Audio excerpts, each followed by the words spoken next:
This is Inquisition of Darkness, the paranormal podcast that discusses all things. Welcome to tonight's program. Topic tonight is an interesting one. The Great Serpents and protectors of this world, as some would call them, including our guest for the evening, author and metaphysical worker Khittah A Wolven, aka Ali Brody. Ali is the author of 17 books that deal with spirit-based things and metaphysical. And we will be discussing the Great Serpents with Ali for the main part of the show tonight. But first, we're going to take a music break, and then we'll be back with a little bit of history on the Great Serpents. This is Inquisition of Darkness Radio.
listening to IOD Radio.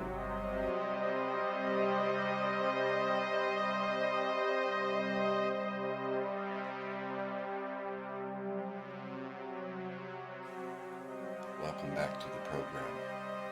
So as promised, before we get to tonight's interview with Khittah A Wolven, we're going to discuss a little bit about the Great Serpents so everyone can be on the same page, and we can skip through some of the basics and have an interesting half an hour interview with our guest. So, the Great Serpents are found many places in history, including in holy books, legends, and folklore from around the world. The serpent itself is actually one of the oldest and most powerful pieces of symbology in human history.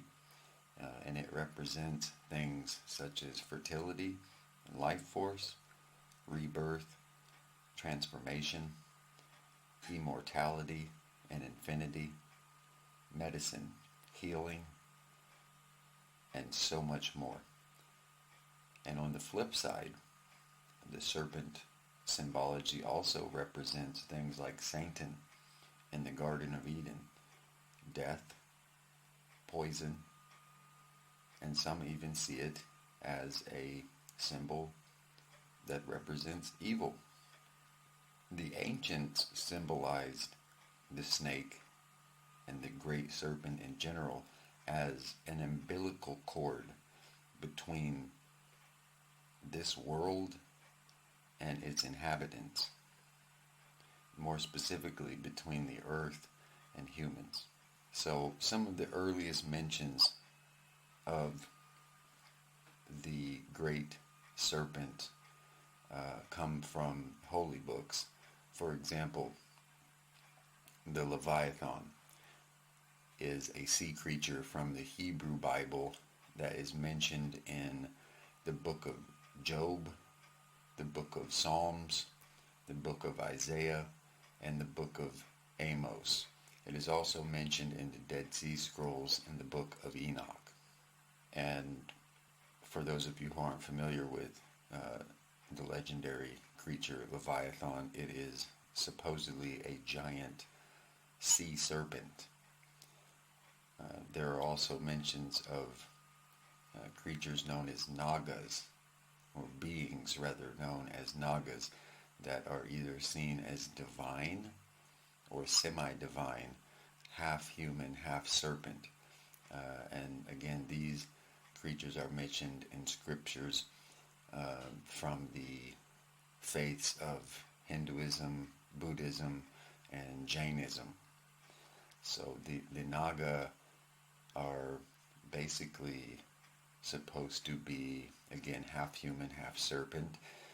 They reside in the underworld, sometimes taking the form of humans, and they are seen as the guardians of treasure and occasionally upholders of karma and justice,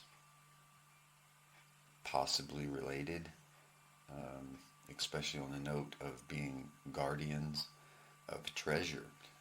There is a piece of folklore from Russia that was, from Siberia more specifically, that was published in the early 1900s called The Great Snake, and it is a myth that originated from the Ural Mountains, and it is basically talking about a being that somewhat fits the description of a Naga.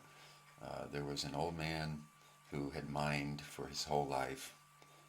He was very poor, his family was very poor, and he was getting close to his deathbed and didn't want to leave his family in poverty.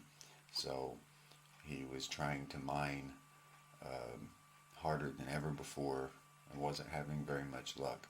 And one day he showed up at the mine bringing his two young sons with him, and at some point in the middle of the day, he took a break and went down to the river to catch some fish because, again, they were very poor and couldn't afford food. And he left the two boys by the mine when he went to, catch fish for lunch. And a local who was very well liked appeared and began talking with the boys. For some reason, he took sympathy on the two boys and told them that he would be back rather shortly. And he disappeared and came back with a strange-looking man who had shiny green eyes, and his clothing were made of gold and gold thread. And he spoke with the man who brought him there, and they decided to help the boys.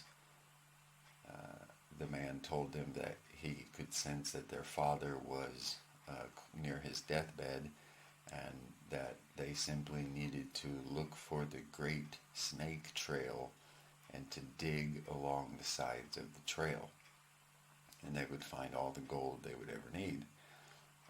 He promptly then turned into a giant snake and wiggled away, leaving a giant trail in the ground. And the boys were said to have rushed off to get their tools and started digging along the trail and found gold nuggets no sooner than they'd started. So that's just a few of the mentions of the Great Serpents in mythology. The rainbow serpent deities, basilisks, dragons, and plenty of other mentions also exist.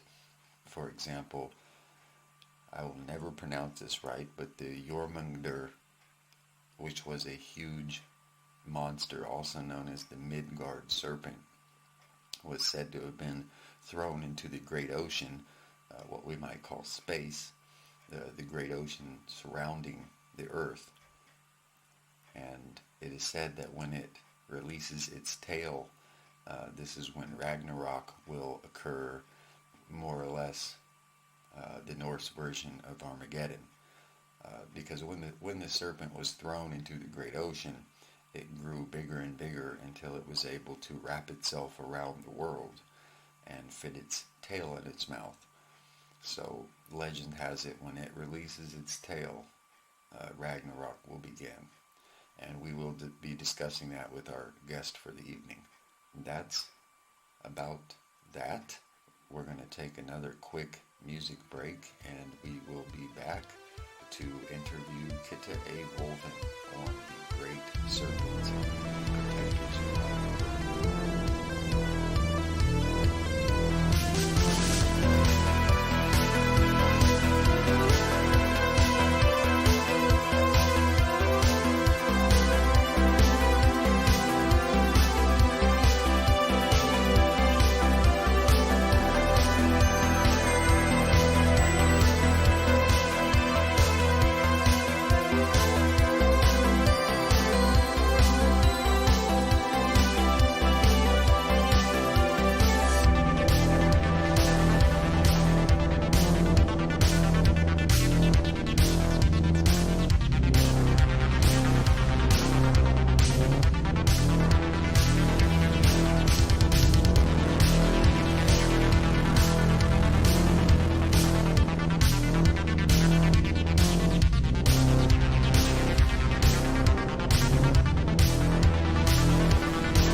So, welcome back to the podcast. I've got my special guest with me today, and I'm going to jump right to it and let her introduce herself. I am Khittah, aka Ali, the host of the Howling Void. Awesome.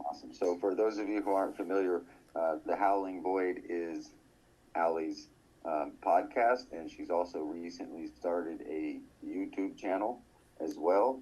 And she is the author of how many books have you written now? 17. 17, yeah. So quite a prolific author. Most of these books are, how would you describe them? Spirit-based? Metaphysical? They're more spirit-based all around, even the earlier ones. Like, they're all around general to spirit-based. Yeah. Yeah, exactly. And I believe you have written 3 books that mention today's topic, which is the Great Serpents and Protectors of the Earth. Is that right? You've written, or they've been mentioned in at least 3 of your books? Yes, they have.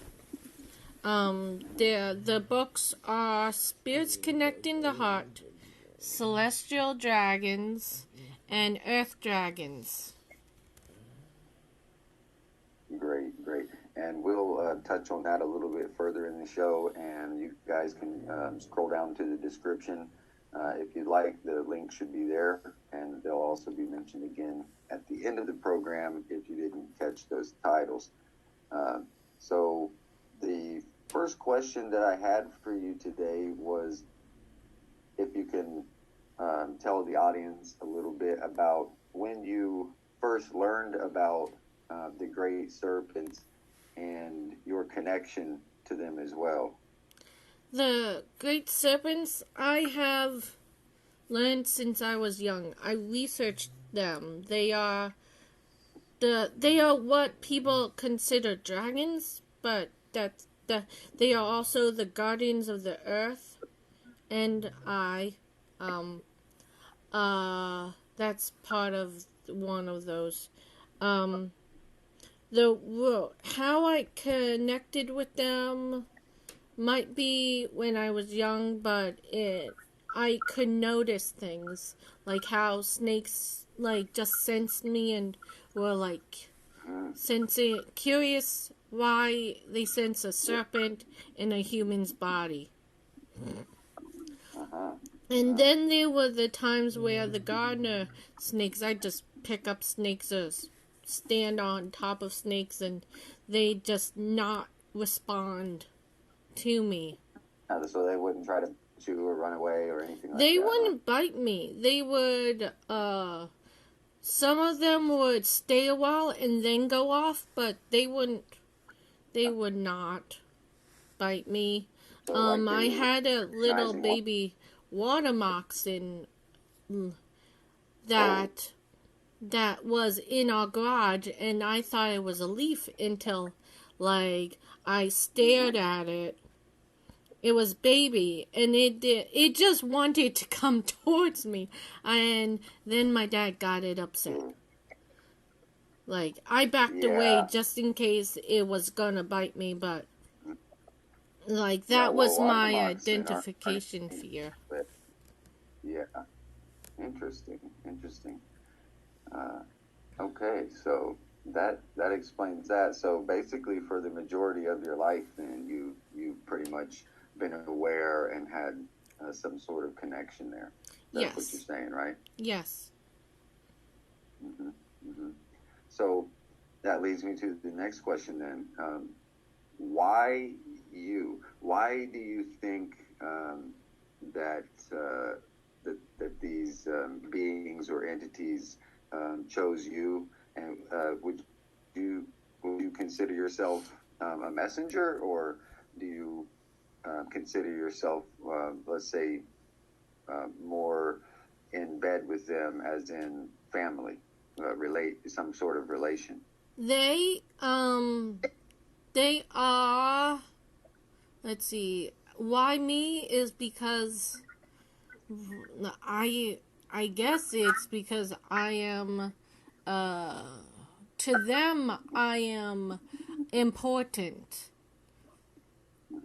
To them, I still am open. Others can get messages from them, talk to them, but to them, I'm important. I'm important enough to God. There is... I don't consider myself a messenger. That means... But I do give messages, but I don't consider myself a messenger. They are friends and family. And to me, to them, I am she of the void. I am the one of the first, I should say. Right. And people are probably listening to the show and probably scratching their head just a little bit on a couple of the things that you've just said. And that's good reason for them to look into your books, if they're interested, because you really talk about a lot of that in your books. And you've written 17 books. That's saying quite a lot. Yeah. Yeah. So basically, these great serpents, they're connected to you, and you to them, and there's no fear on either side, and no judging. And it sounds like so. Yes. Very interesting. Yes. Mm-hmm. And they're also the guardians of the earth too. So yeah. And is that in connection, like, I'll never be able to pronounce it, but the giant snake that Odin, hurled out into the great ocean that wrapped itself around the world in Norse mythology, or is that something completely different? That's one of them. They are multiple beings. There's different ones in each continent. There's the rattlesnake that will come out when it is the end to start a new beginning. There's Ragnarok, there's Leviathan, there's Quetzalcoatl. Okay, so exactly, and that's one that I just put a lot of study into when I was studying Mesoamerica, Quetzalcoatl, and what have you not. But I was going to ask you, I think, on a further question. I'll jump down there really quick because you hit so close to the topic.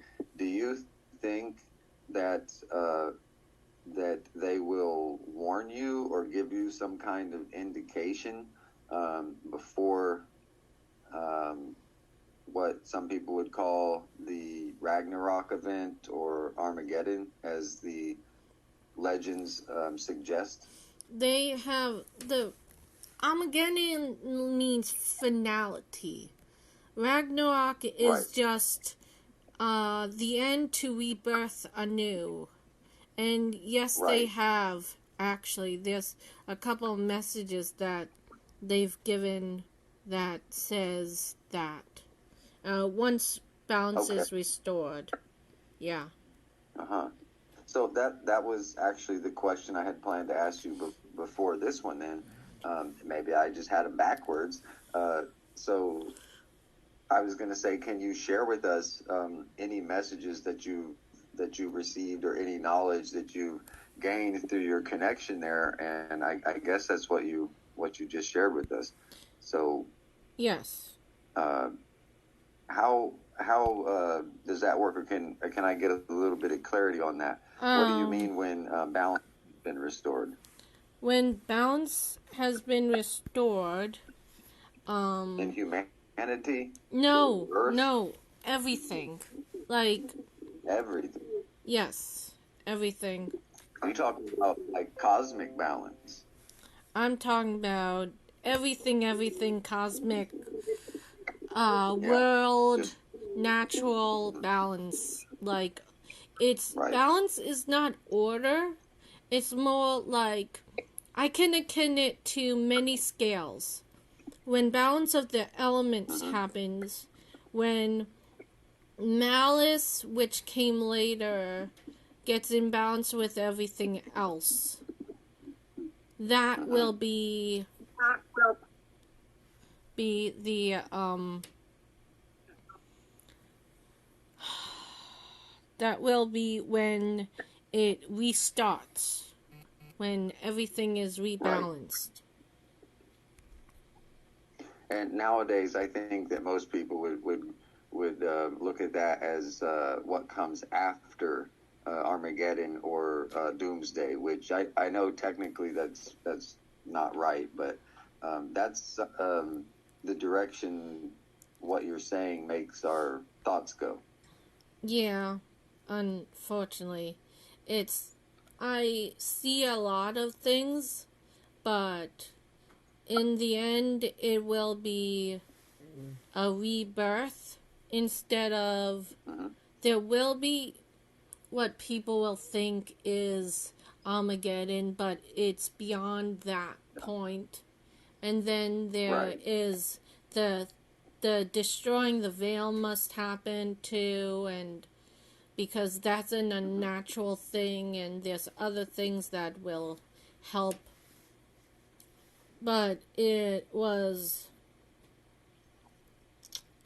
it's more beyond that. It's like it's like years or centuries. Like the first one will happen in a few years. The next one will happen, I don't know how many years. And then the final battle will happen where everything becomes balanced years after that one. I just have a feeling. I can't concrete put it because every time I feel my death, it's been extended. So. Yeah. Interesting. Yeah. Like my death is always coming soon. So, yeah. Do you feel like that balance is possibly going to be within this century that we're living in? No. No. I kind of had a feeling. It's probably far, far down the road. But Yeah. Let's say the events that set this into motion. Do you think that we'll see the first of those events in our lifetime? Yes. The first of the events is gonna be the destroying of the veil, and then years after that, I've always felt that my death starts the end, which means that the period where people think everything's coming to the end, the fires of blood, the rivers of fire and blood, that's just the purging part. Exactly. The other stuff will happen. The final battle and everything else will happen years down that road. Well, that makes perfect sense. As much as we would all like to see, peace on earth and the end to things like war and poverty, but I guess these things just have to run their course, huh? Yeah, because there's always gonna be a power struggle, but it always has to end up balanced. We can't. Right. I'd rather see myself not come back after I rebalance everything. To rebalance everything again. Right.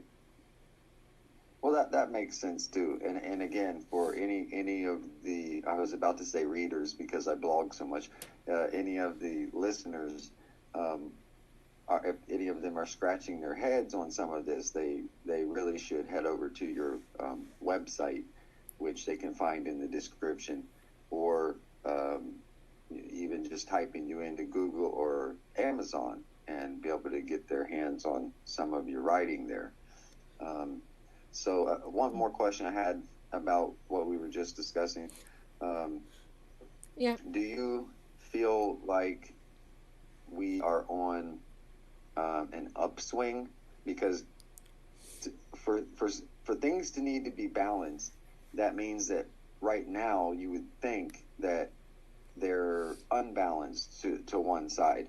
And if you look around and you see the poverty and the war and the things like that, it kind of makes you think that the heavier side of the scale right now is kind of the bad side, or what people might call evil. But do you think that that now think that part of the scale is lifting, and that the good is Well, balancing its way back me, into things? Or well, to me, the scales are on multiple scales on one. yeah, Multiple, like, little pads connected to one scale. And for me, everything has positive and negative.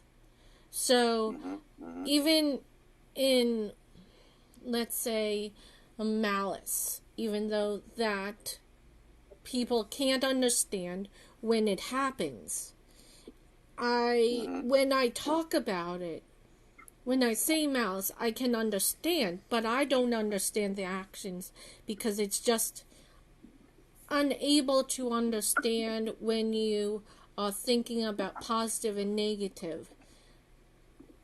It's just indifferent with malice. And then everything, right now it's negative, but there's so much mix. And even positive and negative has to have a balance. Yeah. But I don't think exactly. I don't think this is a tip.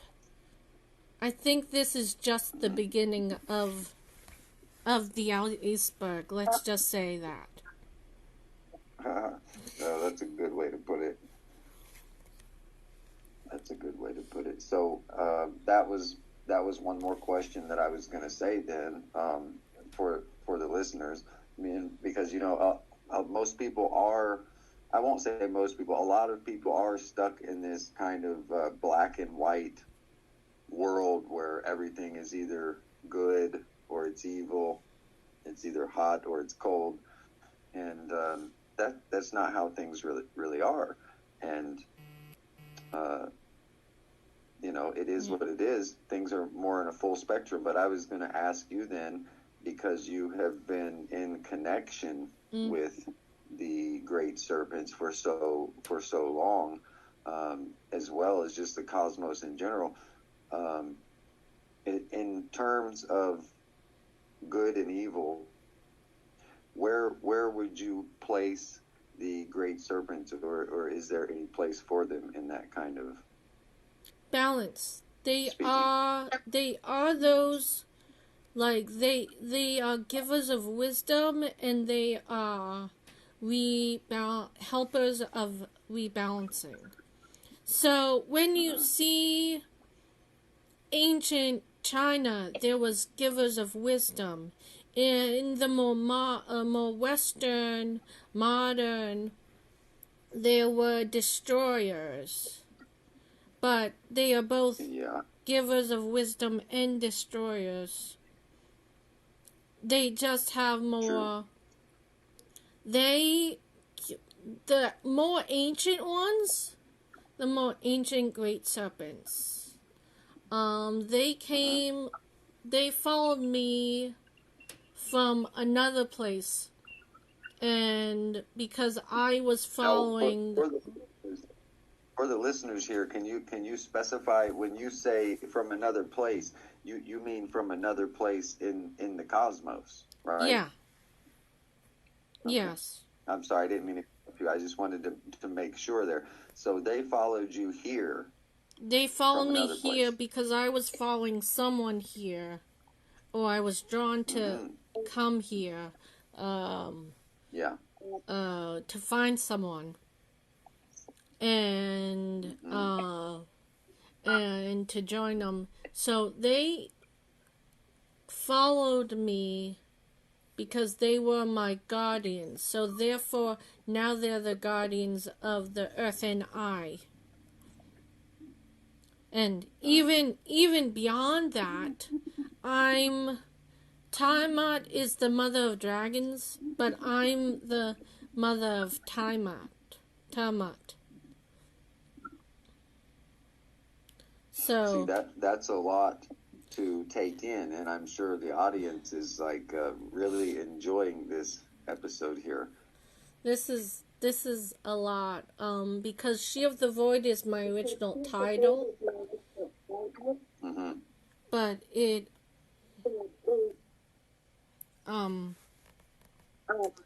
there's a lot of titles. When I say titles, I don't mean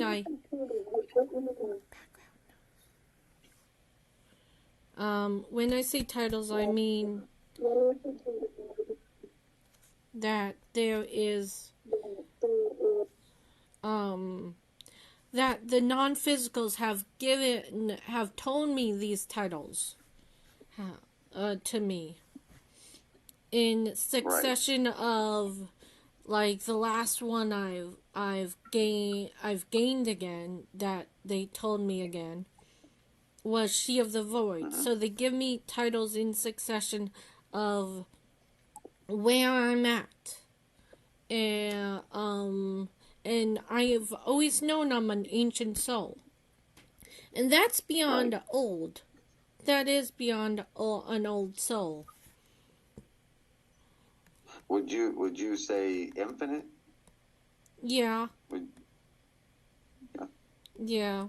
Like, I don't know how many times I've reincarnated. And I just want to sleep. Yeah. But first you got to get the job done, right? Yeah. Duty and family, that's what keeps me here. Being a soul that's been around so many times and probably taken on so many life forms and so many missions, so to speak, and fulfilled so many purposes, that one of that stature would probably at this point choose when and where to reincarnate and why. So if that's the case, then there must be some pretty big reason and purpose for you being here and now. Is that right? Yeah, there's a lot of big purposes of why here and now. Healing, rebalancing, giving messages, protecting on the side, but those that are mine, but yeah. And again, we keep going back to these books, but you do get a lot more personal in the books. And if anyone is interested in that, which I'm sure that they are, they can look you up on Amazon. Are you selling exclusively through Amazon right now, or I'm selling exclusively through Amazon, though in fairs and festivals, when those will get back running, I will try to get to a fair and festival, and I bring my books with me, so I sell them. Yeah. So somebody can get a physical copy from you yourself if they're at one of these events. Otherwise, they can get a digital copy or a print copy from Amazon, right? Yeah. Okay. And again, these are in the description of the video. So, go ahead and scroll on down there and click on over to Amazon. And if you enjoy this interview here, you'll have plenty of reading to do. I'm not sure if your books are on Kindle Unlimited at this time or not? No, they're not. They're on Kindle. They're not Yes. exactly on Kindle Unlimited, but I do have them on the Kindle Share project there. So. Okay. Well, that's good enough. As long as the audience can get to your literature, that's great. What about your website? And also, after you get out, what services do you offer actually? There is a lot of services on my website. Hold on. Let me get them up because I posted all the services that I can do and that I can do on the now. And my website, excuse the promo, is KernewWolfraven.com. That's KernewWolfraven, one word.com. And you can get my books through, like, if you search Colonel Wolfraven also. I'm trying to transfer them over.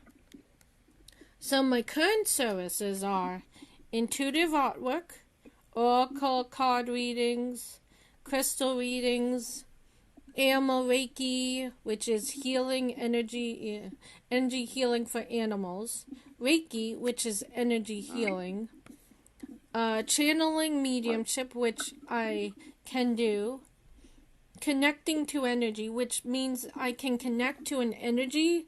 It doesn't mean that it's a 50-50 chance to connect to a physical energy, living physical's energy, if their energy will talk to me. So, yeah, I could refund like $20 from that.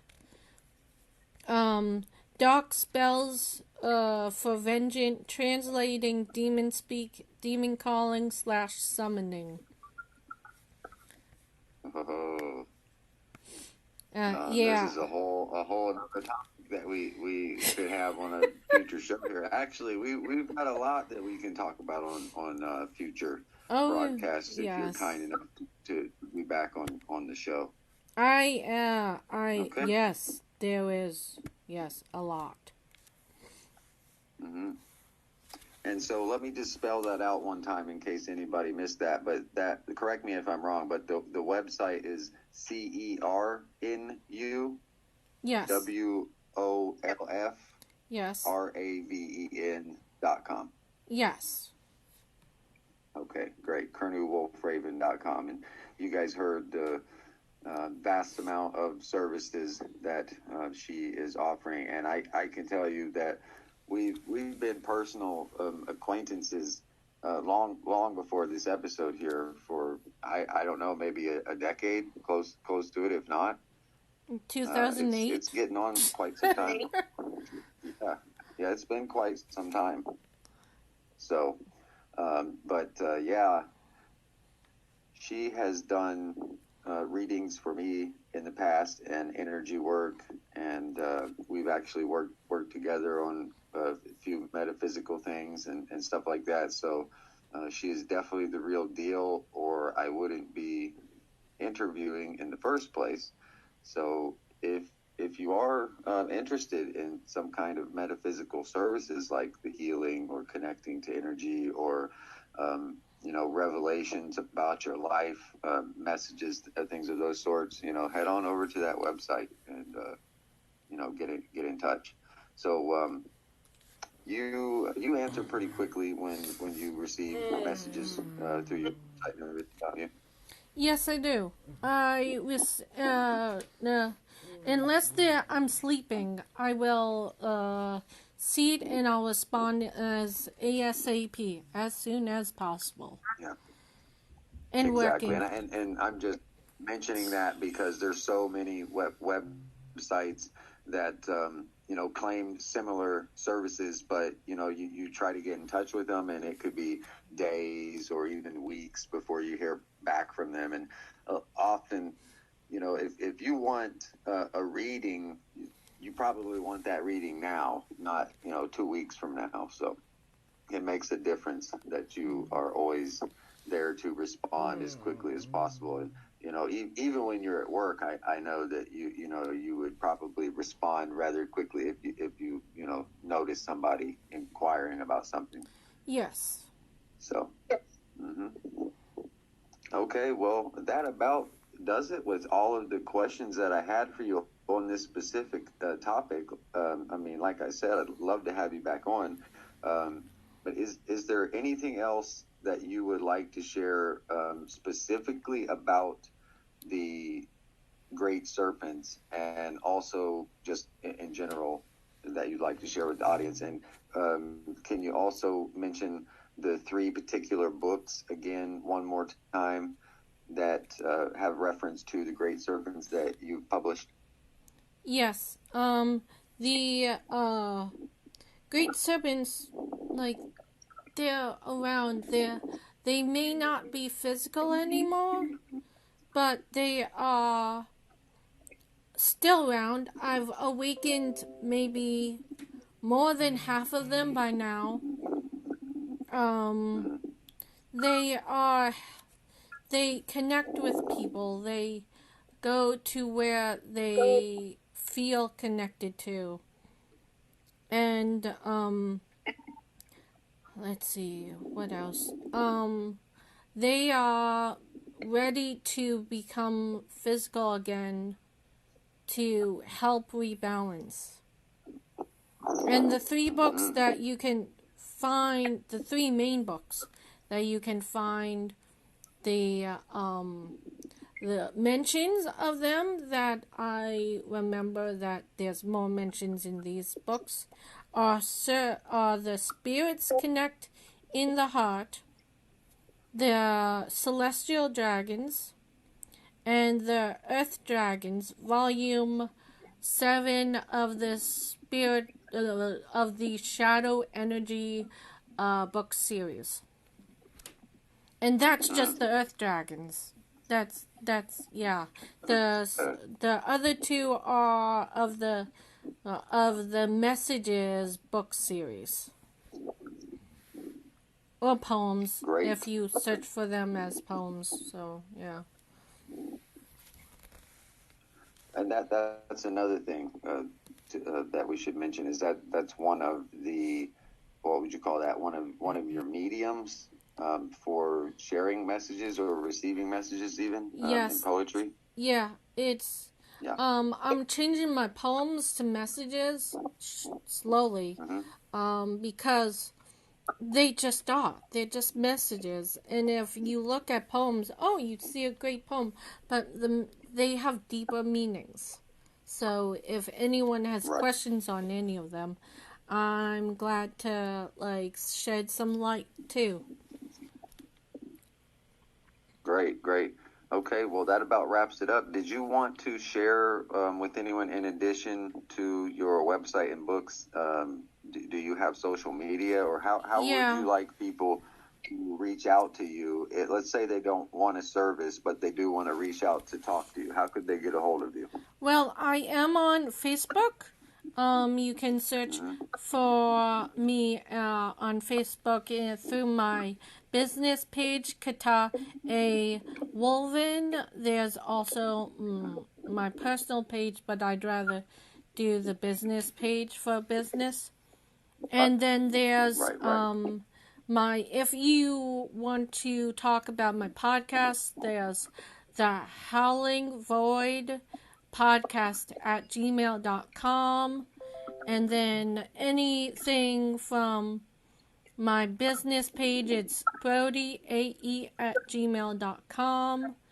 And I have Twitter, which is WhiteWaven5. I also have an Instagram, which is AEBrody5. And that's about it.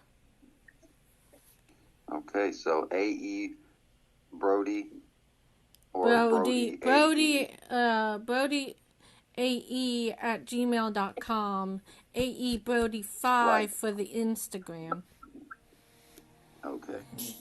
All right. And of course, you can scroll down to the description, and I'm sure that we will have those links in there for you guys as well. Well, I want to thank you for being on the show, and I hope that you'll come back sometime soon and talk about some other interesting topics. Thank you for having me on the show, and I believe I will. Thanks.